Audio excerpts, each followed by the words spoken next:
जय श्री कृष्णा, राधे राधे। आप सभी भक्तों का आपके अपने YouTube चैनल श्री कृष्ण दीवानी में हार्दिक स्वागत है।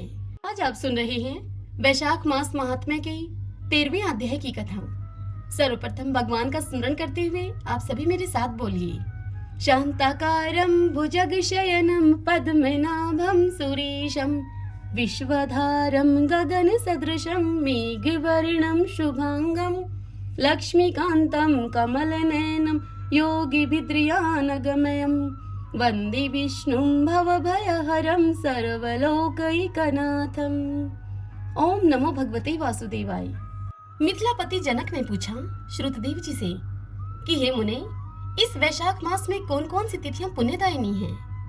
तब श्रुतदेव जी बोले कि हे राजन, सूर्य के मेष राशि पर स्थित होने पर वैशाख मास में 30 तिथियां पुण्यदायिनी मानी गई हैं। एकादशी में किया हुआ पुण्य कोटि गुना होता है। उसमें स्नान, दान, तपस्या, होम, देव पूजा, पुण्य कर्म तथा कथा का श्रवण किया जाए तो वह तत्काल ही मुक्ति को देने वाला है। जो रोग आदि से ग्रस्त एवं दरिद्रता से पीड़ित हो, वह मनुष्य इस पुण्यमयी कथा को सुनकर कृत्य कृत्य होता है। हे राजन, वैशाख का मास मन से सेवन करने योग्य है, क्योंकि वह समय उत्तम गुणों से युक्त है।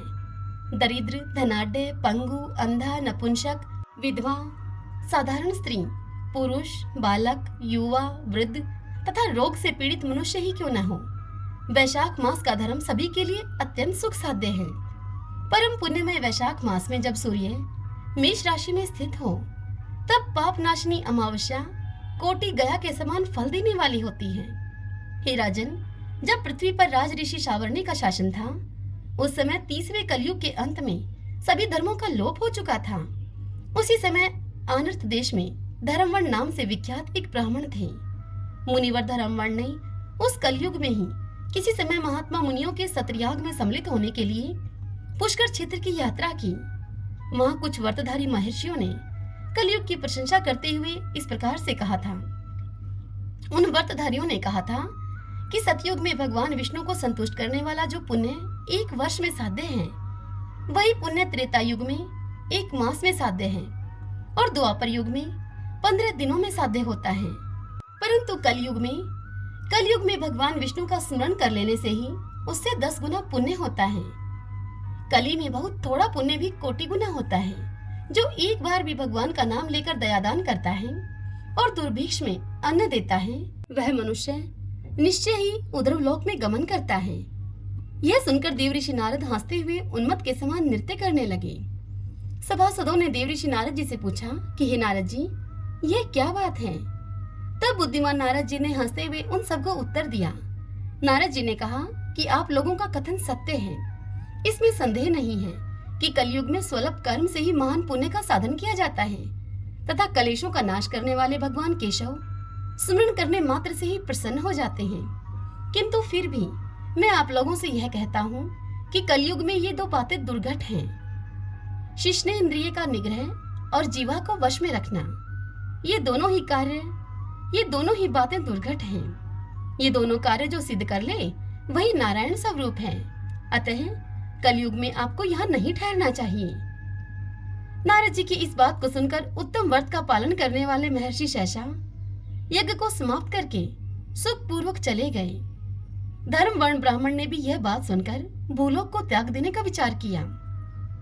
उन्होंने ब्रह्मचार्य व्रत धारण करके दंड और कमंडलू हाथ में ले लिया और जटा वल्कलधारी होकर वे कलयुग के अनाचारी पुरुषों को देखने के लिए घर छोड़कर चल दिए। उनके मन में बड़ा विस्मय हो रहा था। उन्होंने देखा प्रायः मनुष्य पापाचार में प्रवृत्त होकर बड़े भयंकर एवं दुष्ट हो गए हैं।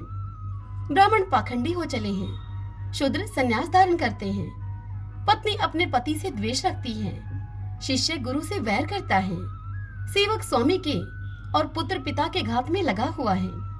ब्राह्मण शूद्रवत और गोएं बकरियों के समान हो गई हैं। वेदों में गाथा की ही प्रधानता रह गई है। शुभ कर्म साधारण लौकिक कृत्यों के ही समान रह गए हैं। इनके प्रति किसी की महत्व बुद्धि नहीं है। भूत, प्रेत और पिशाच आदि की उपासना चल पड़ी है। सभी लोग मथुन में आ सकते हैं और उसके लिए अपने प्राण तक भी खो बैठते हैं। सब लोग झूठी गवाही देते हैं। मन में सदा ही छल और कपट भरा रहता है। कलयुग में सदा लोगों के मन में कुछ और वाणी में कुछ और तथा क्रिया में कुछ और ही देखा जाता है। सबकी विद्या किसी न किसी स्वार्थ को लेकर ही होती है और केवल राजभवन में उस विद्या का आदर होता है।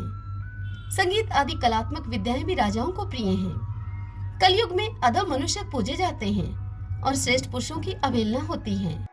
कली में वेदों के विद्वान ब्राह्मण दरिद्र होते हैं। लोगों में प्राय भगवान की भक्ति नहीं होती। पुण्य क्षेत्र में पाखंड अधिक बढ़ जाता है। शूद्र लोग जटाधारी तपस्वी बनकर धर्म की व्याख्या करते हैं। सभी मनुष्य अल्पायु, दयाहीन और शठ होते हैं। कली में प्रायः सभी धर्म के व्याख्याता बन जाते हैं, अर्थात धर्म की व्याख्या करने लगते हैं और दूसरों से कुछ लेने में ही उत्सव मानते हैं। अपनी पूजा कराना चाहते हैं और व्यर्थ ही दूसरों की निंदा करते हैं। अपने घर आने पर सभी अपने स्वामी के दोषों की चर्चा में तत्पर रहते हैं। कली में लोग साधुओं को नहीं जानते, पापियों को ही बहुत आदर दिया करते हैं। दुराग्रही लोग इतने दुराग्रही होते हैं कि वे साधु पुरुषों के एक दोष का भी ढिंढोरा पीटते हैं और पाप आत्माओं के दोष समूहों को भी वे गुण बतलाते हैं।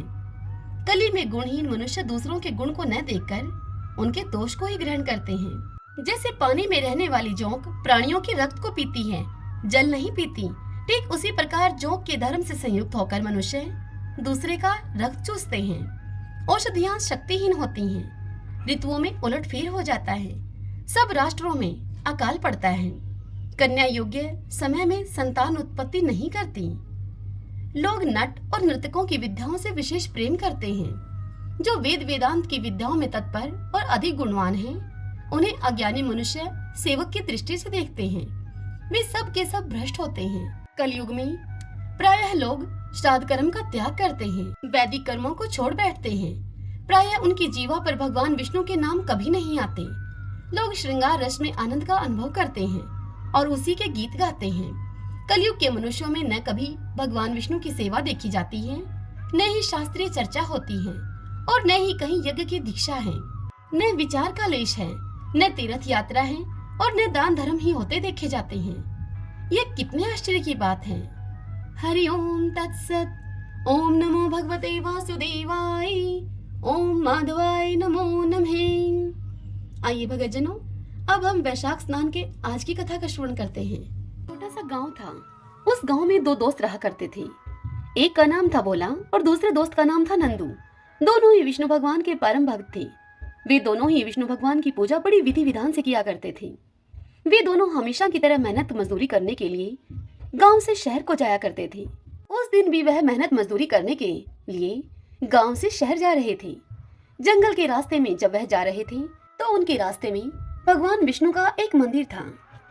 वे दोनों हमेशा की तरह ही भगवान विष्णु के दर्शन करके वहां थोड़ी देर बैठ गए। तभी वहां पर एक आकाशवाणी हुई। विष्णु भगवान ने उनसे कहा कि मैं तुम्हारी दोनों की भक्ति से बड़ा प्रसन्न हूँ। मैं तुम दोनों को एक एक ऐसी लकड़ी दे रहा हूँ जिसे अन्य लकड़ियों को छुआने मात्र से समस्त लकड़ियाँ सोने की बन जाएंगी। तुम इस धन को भलाई के काम में प्रयोग करना, गलत काम में इस धन को मत लगाना। अगर तुम दोनों ने इस धन को गलत काम में लगाया तो यह लकड़ी अपने आप ही गायब हो जाएगी। हे वत्स, तुम्हारी 7 गलतियों को मैं माफ करूंगा, लेकिन अगर तुमने 8वीं गलती की तो उस 8वीं गलती के होते ही यह लकड़ी अपने आप गायब हो जाएगी। तदंतर वहां उनके सामने एक एक लकड़ी आ गई। दोनों यह देखकर बहुत ही प्रसन्न हुए। उन्होंने भगवान विष्णु को प्रणाम किया और अब मंदिर से बाहर आ गए। दोनों ने मजदूरी करने का विचार अब त्याग दिया। दोनों अपने अपने घरों में आ गए। भोला बहुत ही सीधा साधा और सरल स्वभाव का था। उसके घर में उसके 2 बेटे, एक बूढ़ी माँ और एक उसकी पत्नी सुशीला थी। भोला जब घर वापस आ गया तो सुशीला ने अर्थात उसकी पत्नी ने उससे पूछा कि आप इतनी जल्दी मजदूरी से कैसे आ गई। तब भोला ने अपनी पत्नी और अपनी माँ को सारी बात बताई और यह भी बताया कि यदि हम इस लकड़ी का गलत उपयोग करेंगे, इस लकड़ी से प्राप्त धन को यदि हम किसी गलत कार्य में लगाएंगे तो यह लकड़ी स्वतः ही गायब हो जाएगी। तदंतर भोला ने उस लकड़ी से एक अन्य लकड़ी को छुआ तो वह लकड़ी सोने की बन गई। अब भोला ने उस लकड़ी के पैसों से भलाई का काम किया। उसने स्कूल खुलवाए, बाग बगीचे बनवाए, अनाथ आश्रम खुलवाए, गरीबों में दान किया, गरीबों को खाना खिलाया। भोला ने उन समस्त पैसों को गलत काम में नहीं लगाया। भोला की पत्नी ने कई बार उससे कहा कि हम घर बनवा लेते हैं, हमारा घर टूटा फूटा है, जेवर बनवा लेते हैं, लेकिन भोला ने उसकी एक न मानी और उसे साफ मना कर दिया। भोला का नाम दान दाताओं में अब सबसे ऊपर आने लगा। उधर दूसरी तरफ नंदू, जो कि भोला का दोस्त था और उसे विष्णु भगवान ने प्रसन्न होकर वह दूसरी लकड़ी दी थी, उस लकड़ी से प्राप्त होने वाले धन को नंदू ने गलत उपयोग किया। नंदू के मन में लालच आ गया। उसने अपना घर बनवाया, जेवर बनवाए, लेकिन कोई अच्छा काम नहीं किया और वह शराब पीने लगा। इस तरह से नंदू ने 7 गलतियां कर दी। जब नंदू ने 8वीं गलती की तो वह लकड़ी अपने आप गायब हो गई। नंदू ने उस लकड़ी को खूब ढूंढा, लेकिन उसे वह लकड़ी कहीं दिखाई न दी। उसने उस लकड़ी को ढूंढने के लिए घर का एक एक कोना छान दिया, लेकिन फिर भी उसे भगवान विष्णु की दी हुई वह लकड़ी कहीं न मिली। अब वह नंदू अपने दोस्त भोला के घर गया। उसने देखा कि भोला उसी कच्चे मकान में रहता है। तब नंदू ने भोला से कहा कि प्यारे दोस्त, मैं अपनी भगवान की लकड़ी को कहीं रखकर भूल गया हूँ। तुम एक दिन के लिए यह तुम्हारी लकड़ी मुझे दे दो। भोला तो बड़ा ही सीधा साधा और सरल स्वभाव का था। उसने नंदू की बात पे यकीन कर लिया और उसने अपनी लकड़ी नंदू को दे दी। नंदू उस जादुई लकड़ी को पाकर बड़ा खुश हुआ और उसने अपने घर पर आकर झट से उस लकड़ी से अन्य लकड़ी को छुआ और छूते ही वह अन्य लकड़ी कोयला बन गई। नंदू ने कई बार ऐसे किया, लेकिन हर बार लकड़ी कोयला बन जाती। नंदू को अब गुस्सा आया। वह भोला के घर गया और लगा उस पर गुस्सा करने कि तुमने लकड़ी बदल दी है। तब भोला ने अपनी उस लकड़ी से अन्य लकड़ियों को छुआ, तो जैसे ही छुआ समस्त लकड़ियां सोने की बन गई। नंदू अब पछताने लगा। उसे भोला से अब जलन होने लगी। अब नंदू ने जलन के मारे उस नगर के राजा से भोला की शिकायत कर दी और राज दरबार में जाकर राजा से कहा कि महाराज, इस गांव में मेरा एक दोस्त है जिसका नाम है भोला। उसके पास एक ऐसी लकड़ी है जो दूसरी लकड़ियों को छूते ही उन्हें सोने की बना देती है। महाराज, वह लकड़ी तो आपके राजमहल में होनी चाहिए। तब राजा ने सारी बात सुनकर उसकी अपने सिपाहियों को भेजकर वह लकड़ी दरबार में मंगवा ली और भोला को भी दरबार में बुलाया और फिर राजा ने भोला से सारी बात पूछी। भोला ने सारी बात राजा को बताई। तब राजा ने कहा भोला से कि यह लकड़ी आज के बाद राजमहल में रहेगी। भोला चुप रहा, वह कुछ नहीं बोला। भोला ने राजा से कहा कि जो हुक्म महाराज, जैसा आप चाहते हैं वैसा ही होगा। अब भोला लकड़ी राजा को सौंपकर अपने घर वापस आ गया। अब उधर महल में राजा और राजा के मंत्रियों ने उस लकड़ी से दूसरी लकड़ियों को छुआया तो दूसरी लकड़ियां कोयला बन गईं। राजा भी विष्णु भगवान का परम भक्त था। उस रात्रि में भगवान विष्णु ने राजा के स्वप्न में आकर राजा से कहा कि हे राजन, भोला मेरा परम भक्त है। वह हर गुरुवार को मेरा व्रत करता है। उसके वैशाख मास के स्नान से प्रसन्न होकर उसको मैंने यह लकड़ी उपहार स्वरूप भेंट दी थी। तुम यह लकड़ी भोला को वापस कर दो, नहीं तो मैं तुम्हारे राज्य को नष्ट कर दूंगा। राजा ने अपने स्वप्न की यह बात सुबह उठकर अपनी रानी और मंत्रियों को बताई। राजा की रानी बड़ी समझदार थी। उन्होंने राजा से कहा कि महाराज, यह लकड़ी उस भोला को भगवान विष्णु के कारण प्राप्त हुई है। उस भोला के सत्कर्मों से उसे भगवान विष्णु ने प्रसन्न होकर यह लकड़ी दी है। अतः आप यह लकड़ी भोला को वापस दे दीजिए। तब राजा ने बहुत सोच विचार करके अपने सिपाहियों को यह आदेश दिया कि पालकी लेकर जाओ और भोला तथा भोला के परिवार के सभी लोगों को तुम महल में लेकर आओ। तब भोला और भोले का परिवार पूरी ठाड़ बाट से महल में आए। तब राजा ने भोला की वह लकड़ी भोला को वापस कर दी। भोला को खूब सारा धन देकर उसे पूरा मान सम्मान दिया गया और उसके दोस्त को कठोर सजा सुनाई राजा ने। जो भी मनुष्य वैशाख मास में प्रातः उठकर स्नान करता है, वैशाख के व्रत और धर्मों का पालन करता है, उस पर भगवान विष्णु प्रसन्न होते हैं। उस मनुष्य की सभी मनोकामनाएं भगवान विष्णु की कृपा से पूर्ण होती हैं। सभी बोलिए विष्णु भगवान की जय। तो आइए भगवान के इन नामों को 5 बार बोलते हुए संकीर्तन करते हैं।